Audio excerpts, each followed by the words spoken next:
भंजक श्री राम की, दशरथ नंदन श्री राम की जय। शिव धनुष भंजक श्री राम की जय। दशरथ नंदन श्री राम की, शिव धनुष भंजक श्री राम की, दशरथ नंदन श्री राम की जय। शिव धनुष भंजक पिताश्री,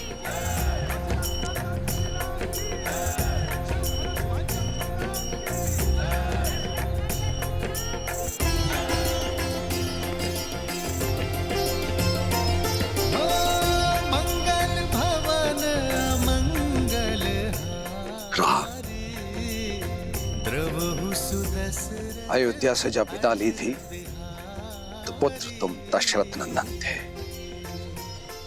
और आज तुमसे यहां भेंट हो रही है तो मैं राम का पिता हूं। इतने कम दिनों में मेरा पुत्र इतना बड़ा हो गया।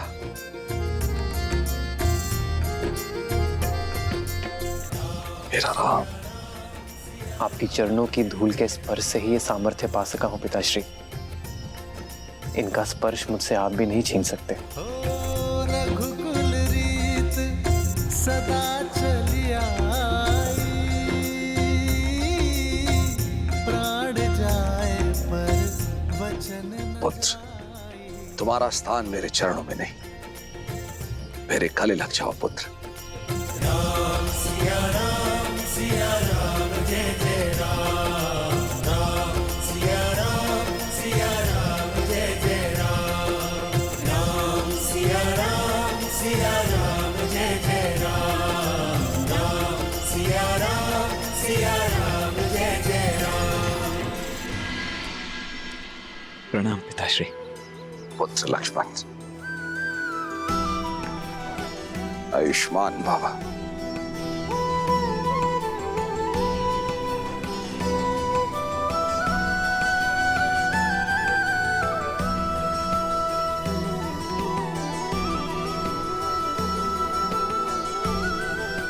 प्रणाम।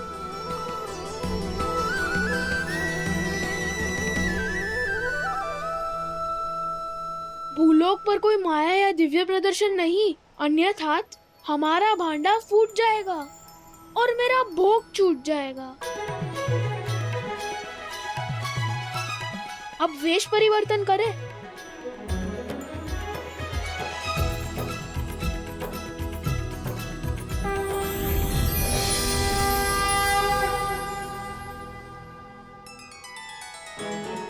देवी सरस्वती और नंदी, संगीत का कार्यभार आप संभालेंगे। मैं वायुदेव, मैं विवाह का पंडाल बनाऊंगा। मैं अग्निदेव, और मैं स्वादिष्ट भोजन का प्रबंध करूंगा। और मैं आपका सहायक बन जाता हूँ। भोजन जाएगा तो रसोई घर से बन के ही ना। उचित है, मैं इस समूह का मुखिया बनूं। त्रिलोकदर्शी साधु। और मैं आपकी सेविका।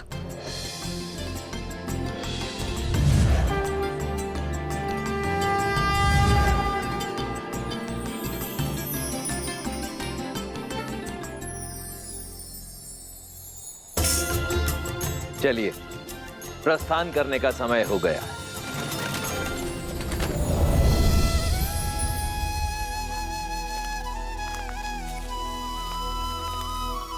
प्रभु, हम तो आपके ही पधारने की प्रतीक्षा में थे।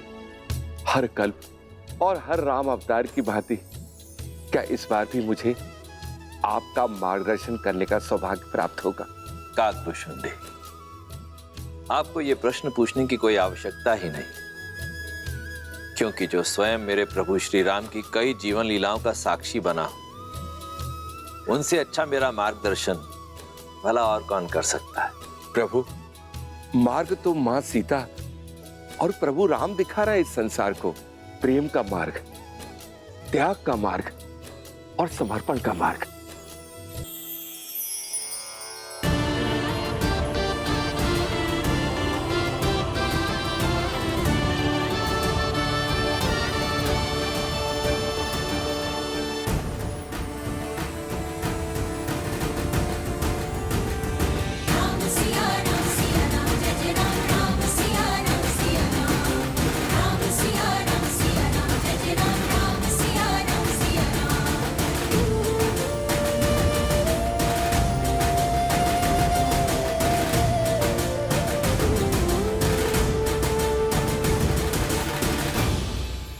अयोध्यापति महाराज दशरथ, यह है मेरी पुत्री सीता। प्रणाम पिताश्री। सदा सौभाग्यवती भवा।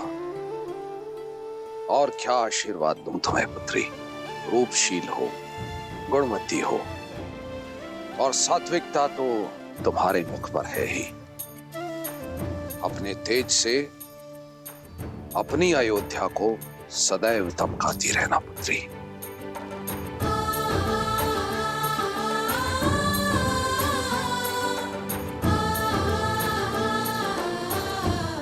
राम, तुमने गुरुओं से सीखी सारी योग्यता लगा दी है इस चैन में। विराजी,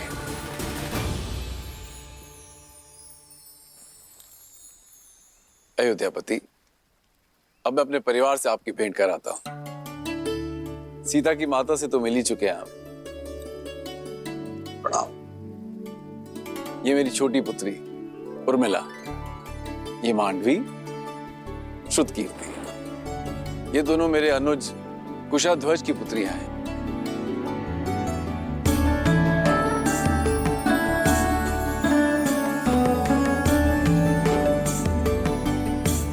महाराज, यदि आपको कोई आपत्ति ना हो तो क्या मैं आपसे एक प्रश्न पूछ सकता हूं? आचार्य, आप श्री राम के गुरु हैं, आपको अनुमति की आवश्यकता नहीं है।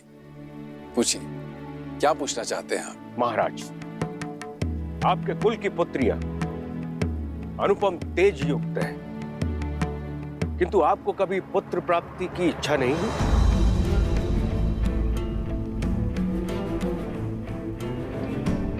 या फिर कभी इस बात का भय नहीं सताया कि आपकी मृत्यु के बाद आपको तर्पण कौन देगा, या फिर आपके लिए स्वर्ग का मार्ग कौन बनाएगा?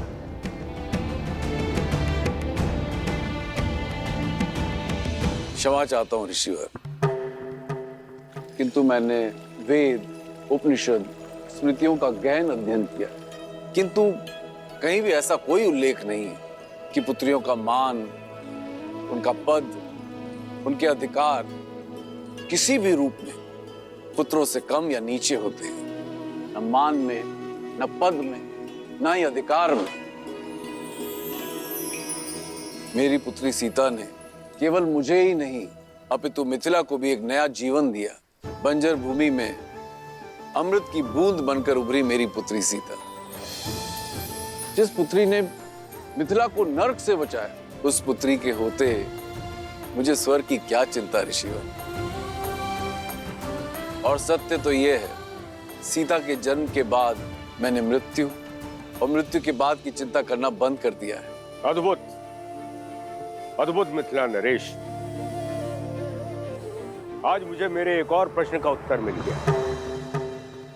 किंतु महाराज, मैं ठहरा नास्तिक और लोगों का यह मानना है कि मुक्ति जो है पुत्र प्राप्ति के बाद ही होती है। कदाचित मेरे मुक्ति के मार्ग के लिए ही महादेव ने मुझे एक योग्य पुत्र दे दिया है, मेरा जमाता राम।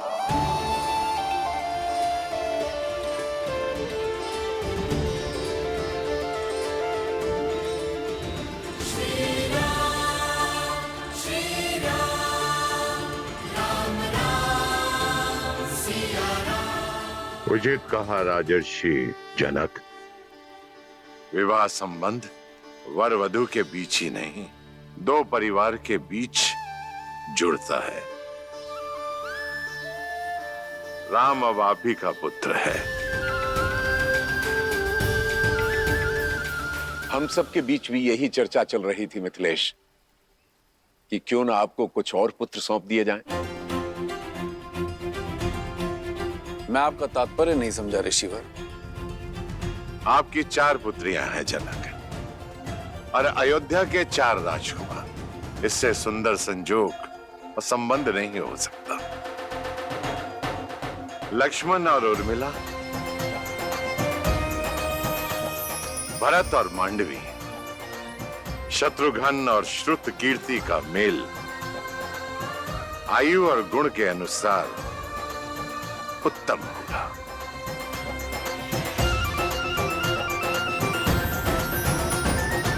आपका क्या विचार है इस विषय में अयोध्यापति? ऋषिवर, इससे बड़ा सौभाग्य तो हो ही नहीं सकता, किंतु इसमें मिथिलापति का मत जानना भी अति आवश्यक है। मेरे कुल की चारों पुत्रियां सूर्य वंश के आंगन में जाएं, इससे बड़ा सौभाग्य मेरे लिए और क्या हो सकता है अयोध्यापति। मिथिला कुमारियों की अपने बहनों से बिछड़ने की चिंता भी समाप्त हो जाएगी, किंतु मिथिला में विवाह से पूर्व पुत्रियों का मन टटोलना अति आवश्यक होता है। अवश्य जनक, जिन्हें साथ रहना है उनका विचार जानना भी आवश्यक है। आप दोनों एकांत में अपनी संतानों से बात कर लीजिए। उचित है।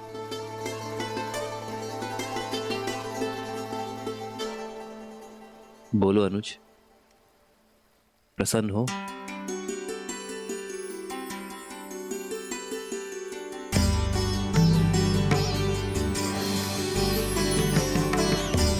कोई शंका तो नहीं है उर्मिला? पूजा आपने की दीदी, और फल मुझे भी मिल गया। और वैसे भी महादेव और माता गौरी के निर्णय पर कैसी शंका? सीता दीदी की पूजा का फल केवल उर्मिला दीदी को क्यों मिलेगा? हमें भी तो मिलना चाहिए ना, क्यों मानवी दीदी? कितनी बार निवेदन करूंगा भाई, अयोध्या से संबंधी पधारे हैं। कुमारी जानकी के विवाह तक कोई भीतर नहीं जा सकता।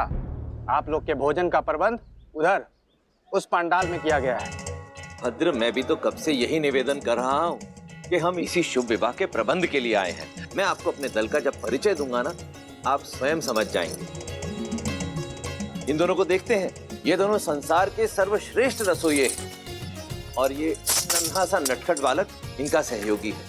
और ये जो पंडित जी हैं, ये तो इतने प्रकांड पंडित हैं कि इनके ज्ञान की तुलना आप स्वयं ब्रह्मा जी से कर सकते हैं। और ये देवी जी जो खड़ी हैं, ये अद्वितीय नृत्यांगना तो हैं ही, परंतु जब वाद्य यंत्र पर अपनी उंगलियां फेरती हैं तो ऐसा लगता है कि स्वयं देवी सरस्वती आ गई हों। और मैं हूं इस दल का मुखिया राम आसरे, और ये हैं मेरी सहयोगी। अब हम भीतर जाएं? आओ। रुको, ये मिथिला का राजमहल है और विवाह राजकुमारी जानकी का। महाराज ने सभी प्रबंध सज किए हुए हैं, आपकी कोई आवश्यकता नहीं है। और हाँ, भोजन करना है तो आप लोग उधर जा सकते हैं। भोजन नहीं, हमें तो प्रबंध देखने जाने दीजिए। जाओ।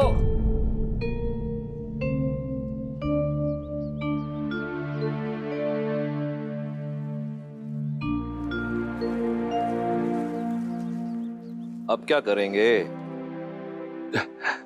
प्रभु, मुझे आज्ञा दें। उचित है, आप जाइए। जी। मुझे भी आज्ञा दीजिए प्रभु। अब आपको किस बात की आज्ञा चाहिए? और कितनी देर प्रतीक्षा करें प्रभु? मैं अदृश्य बनकर वहां चला जाऊं? अदृश्य होना तो हमको भी आता है वायुदेव, पर दिव्य शक्ति प्रयोग नहीं करनी ना। गणेश, अदृश्य होकर बहना मेरा अधिकार है, और सबसे पहले भोग ग्रहण करना मेरा अधिकार है। मैं चलूं पिताजी? कोई कहीं नहीं जाएगा, सब यहीं प्रतीक्षा करेंगे। मैं कुछ सोचता हूँ। जो भी सोचना है शीघ्रता से सोचिए, भूख से मेरा पेट दर्द कर रहा है। मेरा भी भूख के मारे जान जा रही है।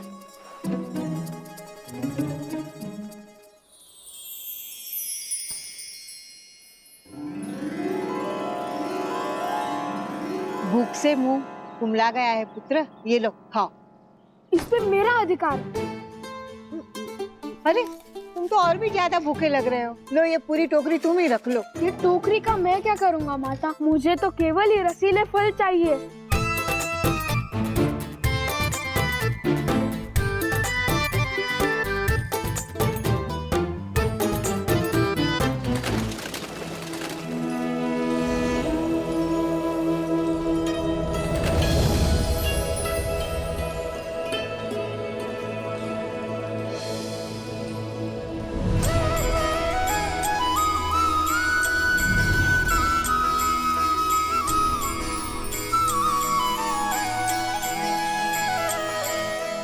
मिथिलापति,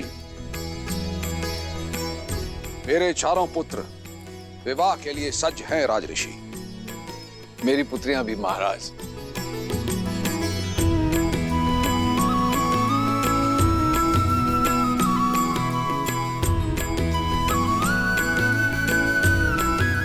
विराजी।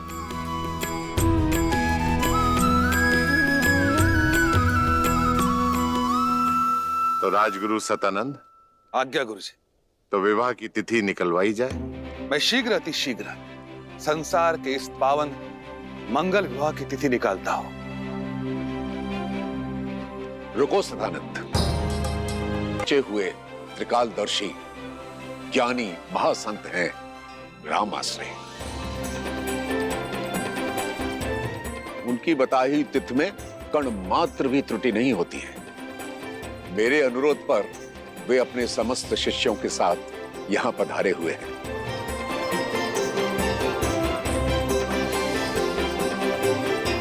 मैं देख सकता हूं वो अपनी साथियों के साथ महल के द्वार पर प्रवेश कर चुके हैं।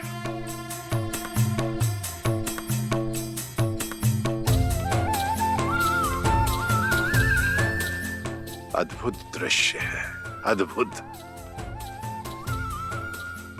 राम के विवाह की तिथि राम आश्रय निश्चित करेंगे।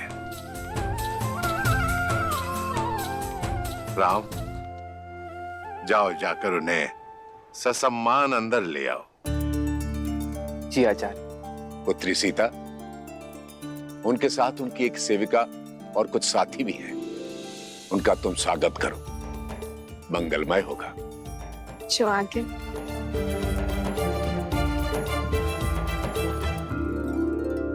प्रभु, और कितनी प्रतीक्षा करनी पड़ेगी? अंदर जाने का अवसर कब प्राप्त होगा?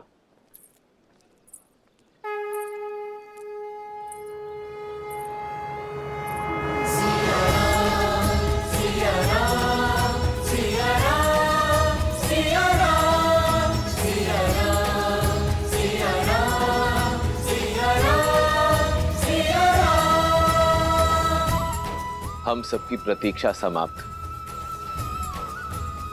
क्योंकि हम सबका स्वागत करने के लिए स्वयं नारायण और देवी लक्ष्मी पधार रहे।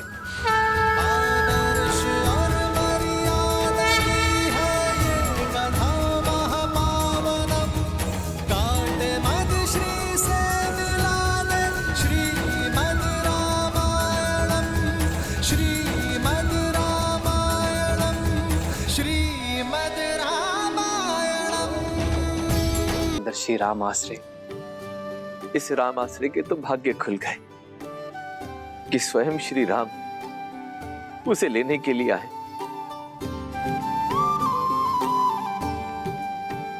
देवी गौरिका समेत आप सभी को सीता का प्रणाम।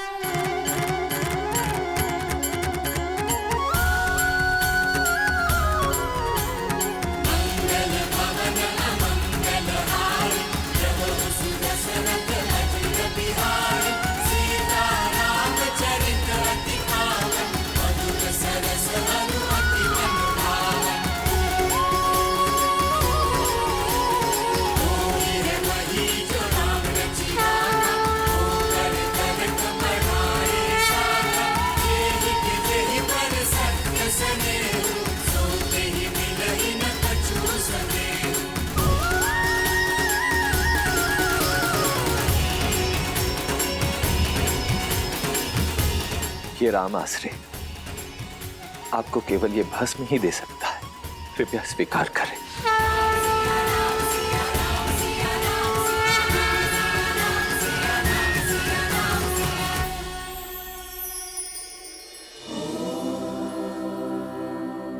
जगत पूजे जगत वंदे सर्वशक्ति स्वरूपी। आइए।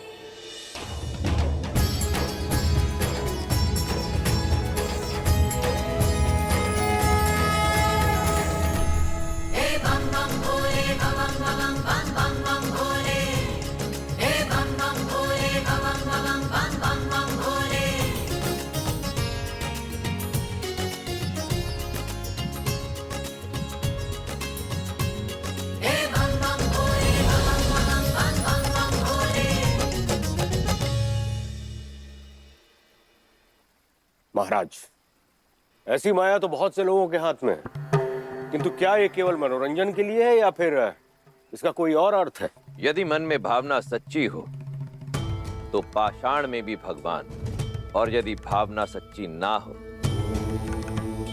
तो भगवान भी पाषाण है। भद्र जाबाली, परंतु आप तो नास्तिक हैं, इसलिए इस तथ्य से अनभिज्ञ हैं।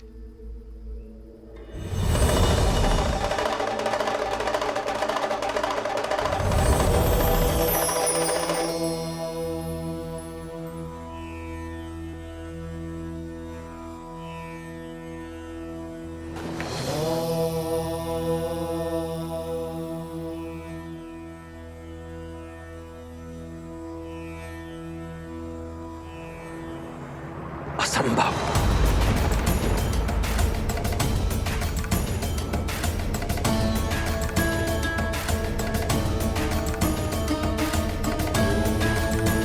कोई समस्या है महाशय?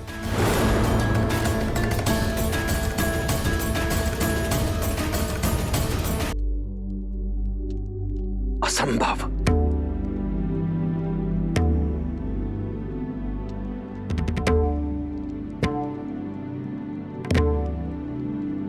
क्या हमारी संतानों के विवाह में कोई समस्या है महाशय? कोई समस्या नहीं है राजन। मैंने इससे पहले ऐसा विलक्षण संयोग अपने जीवन में कभी नहीं देखा। पूरे 36 के 36 गुण मिलते हैं।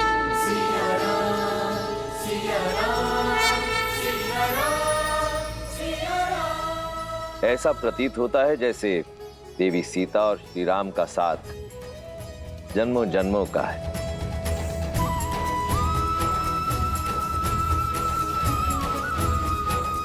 और इस विवाह का शुभ मुहूर्त आज से 3 दिन बाद है।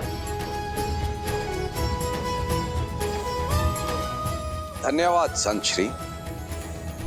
और मेरे शेष पुत्रों के विवाह का मुहूर्त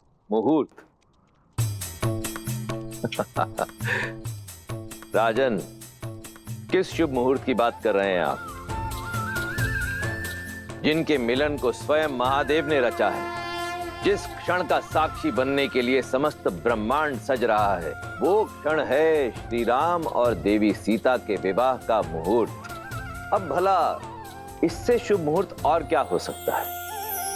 आपके चारों पुत्रों का विवाह एक ही दिन एक ही मंडप में होगा, और इस विवाह का प्रबंध मैं स्वयं करूंगा।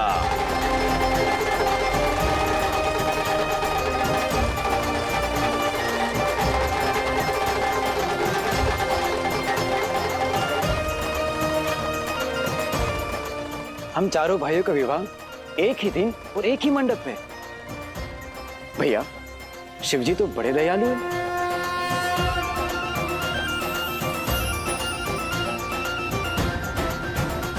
मेरे राम का विवाह है महाराज, ये अवसर मुझसे मत छीनिए। मैं अपने राम को फेरे लेते हुए देखना चाहती हूँ।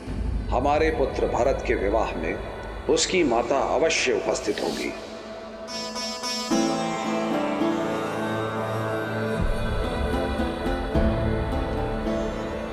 मेरे चारों पुत्रों का विवाह एक ही लग्न और एक ही मुहूर्त में हो, ये तो बहुत ही आनंददायी है ऋषिवर। किंतु इस कारण मैं एक धर्म संकट में आ गया हूं।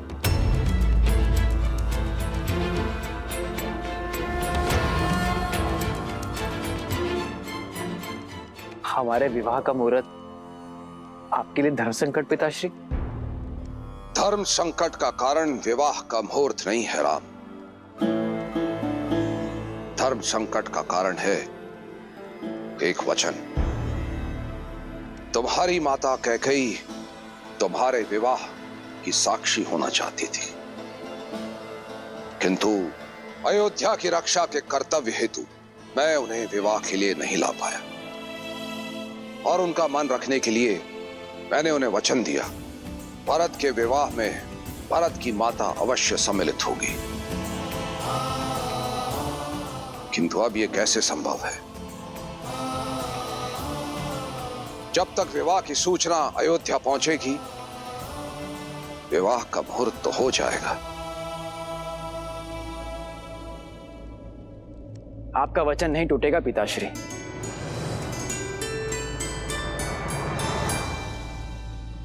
वो इसलिए क्योंकि मेरे विवाह को देखने हेतु मेरी एक माता अवश्य उपस्थित होगी।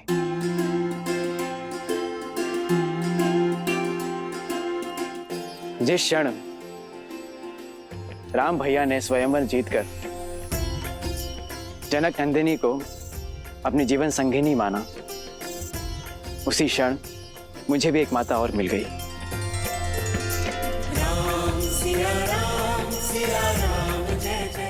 शास्त्रों का कथन और अयोध्या की मर्यादा यही है कि बड़े भाई की पत्नी का स्थान देवर के लिए माता के समान होता है।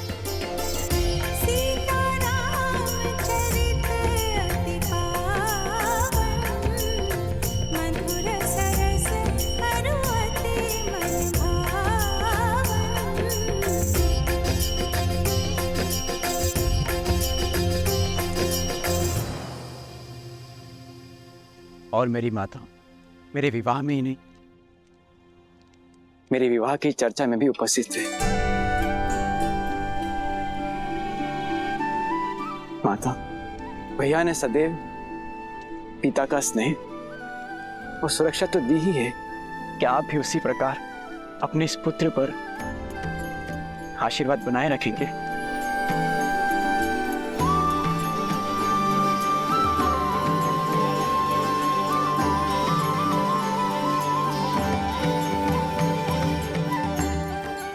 शास्त्रों में लिखे को पढ़ने में नहीं, उसे जीवन में उतारने में है भरत।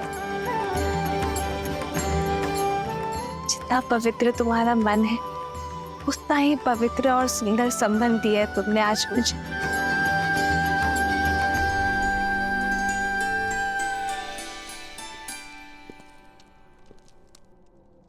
भरत, उठो भरत।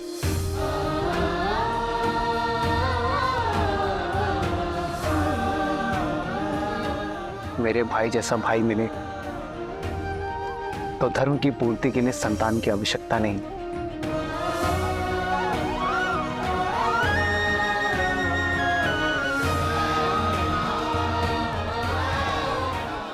शास्त्र तो यही कहते हैं कि माता अपने संतानों के बीच भेदभाव नहीं करती। क्या केवल आप भरत भैया को ही आशीर्वाद देंगे भाभी माँ, हमें नहीं?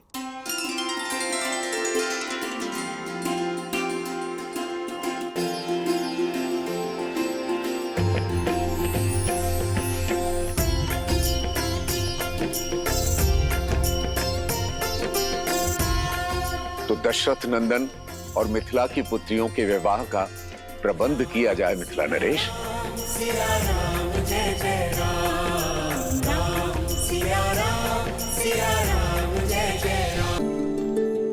चिरंजीव महाराज दशरथ, ये मेरा अनुज है कुशाध्वज, प्रणाम। और उनकी पत्नी चंद्रभागा, मांडवी और श्रुतकीर्ति के माता पिता। जी, आपसे भेंट करके बहुत प्रसन्नता हुई। आपकी पुत्रियां बहुत गुणवान हैं। क्षमा करना कुशाध्वज, कदाचित मैंने तुम्हारा अधिकार छीन लिया। तुम दोनों उपस्थित नहीं थे और तुम लोग से संपर्क भी नहीं हो पा रहा था। मैंने बिना तुम्हारी अनुमति के तुम्हारी दोनों पुत्रियों का विवाह निश्चित कर दिया। विवाह? विवाह? यह अधिकार तो आप ही का था भैया। हाँ जयश्री, जन्म भले ही मैंने दिया है श्रुतकीर्ति और मांडवी को, परंतु पाला तो आप ही ने है। हम तो सदैव ज्ञान की प्राप्ति के लिए यहाँ वहाँ भ्रमण करते रहे, इसलिए पहला अधिकार तो आप दोनों का ही है। और आपसे अच्छा हमारी पुत्रियों का हित कोई नहीं सोच सकता। उचित समय पर आए। नगर में विवाह की शोभा यात्रा आरंभ हो गई है।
यार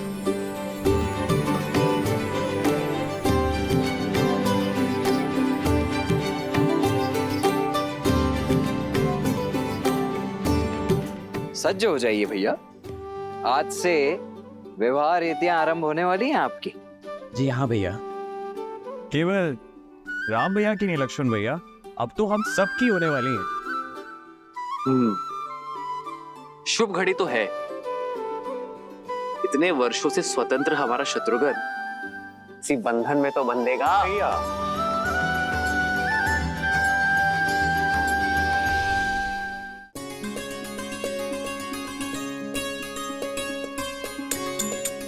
आप तो बड़ी प्रसन्न होंगी ना सीता दीदी, दशरथ नंदन राम जैसे पति मिल गए और देवरों ने तो माता भी मान लिया। और वो देवर हमारे पति भी होंगे। उनके साथ साथ हमें भी तो सीता दीदी के चरण स्पर्श करने होंगे ना। तो क्या हुआ, अच्छा ही है ना। जब हम अयोध्या जाएंगे तब हमें ऐसा नहीं लगेगा कि माता का घर छोड़कर आए हैं।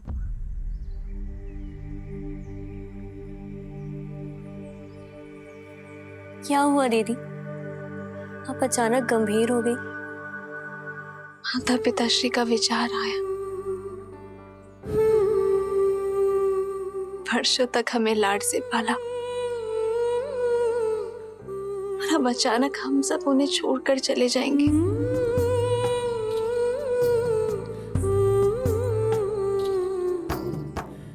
संसार चलाने के लिए संतान का विवाह आवश्यक है, ये वो भी जानते हैं, लेकिन अपने आत्मा के अंश को स्वयं से दूर करने में पीड़ा तो होती है ना।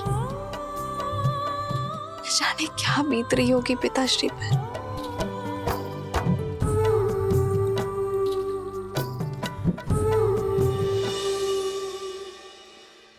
पीड़ा तो है मन में,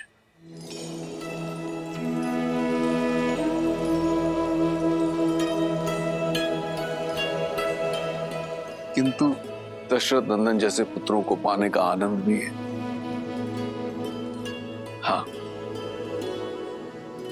तुम्हारी माता थोड़ी विचलित है।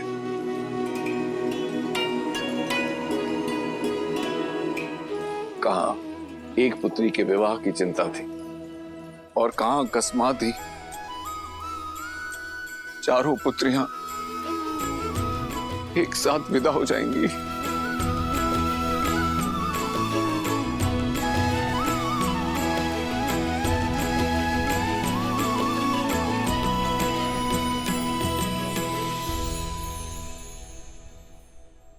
अरे तुम चारों अब तक सज नहीं हो। नदी से पावन माटी लाने जाना है और आप अब तक यही हैं।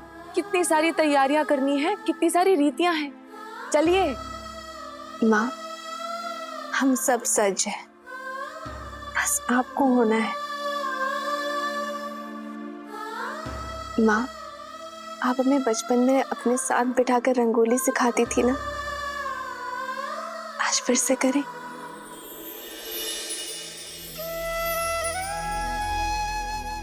स्वास्तिक की ये 4 रेखाएं, हम 4 बहनें हैं माँ, और ये भिन्न दिशाओं में जाती हुई रेखाएं हमारा होने वाला परिवार। रेखाएं चाहे कहीं भी चली जाए, लेकिन वो अपना केंद्र कभी नहीं छोड़ती। और हम चारों का केंद्र आप है माँ। हम चाहे कहीं भी चले जाएं, लेकिन आपकी दी गई शिक्षा, आपके दिए गए संस्कार हम कभी नहीं भूलेंगे।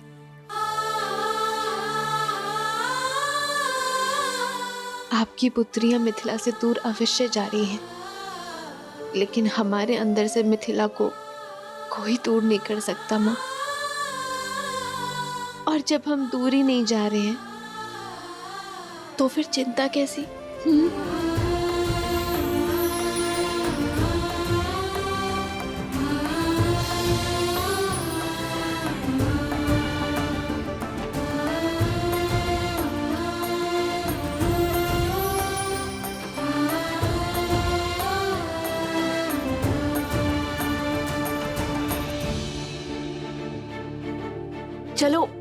नदी तट पर चलते हैं। मिथिला की महारानी के चारों जमाता वहाँ प्रतीक्षा कर रहे होंगे, और अगर विलम्ब हो गया ना तो महारानी बहुत डांटेगी। भूर्भुवस्वः तत्सवितुर्वरेण्यं भर्गो देवस्य धीमहि धियो यो नः प्रचोदयात्।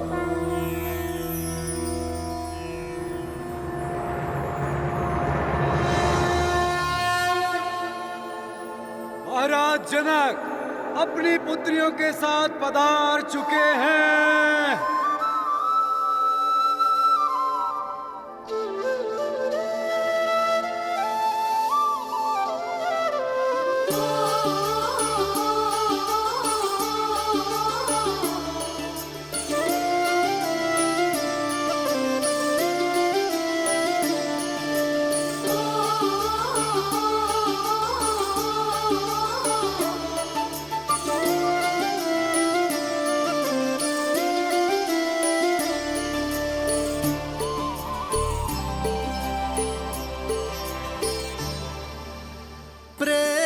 समर्पण करुणा ज्ञान से है भरा दो प्यारा नाम। जय सिया राम, जय जय सिया राम, जय सिया राम, जय जय सिया राम।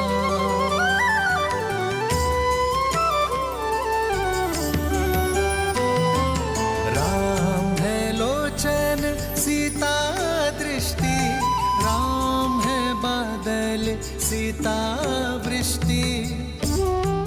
अब वर और वधू माँ गंगा का आह्वान कर नदी तल से पवित्र माटी को लेकर इस पात्र में भरेंगे। तत्पश्चात वर उसे वधू को सौंप देंगे।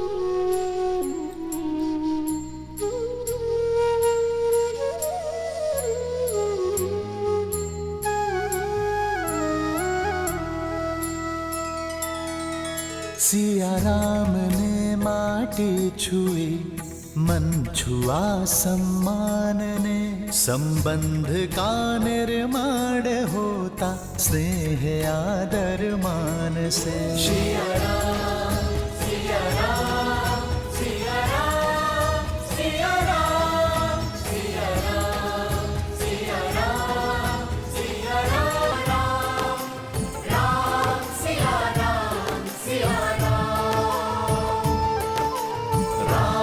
सिया राम, सिया राम, सिया राम, राम सिया राम, सिया राम। नदी तल की माटी की भांति हमारा यह संबंध भी सदैव निश्चल रहेगा, मलिनता से परे, अपने हृदय की गहराई से। मैं सदैव आपको प्रेम और सम्मान दूंगा।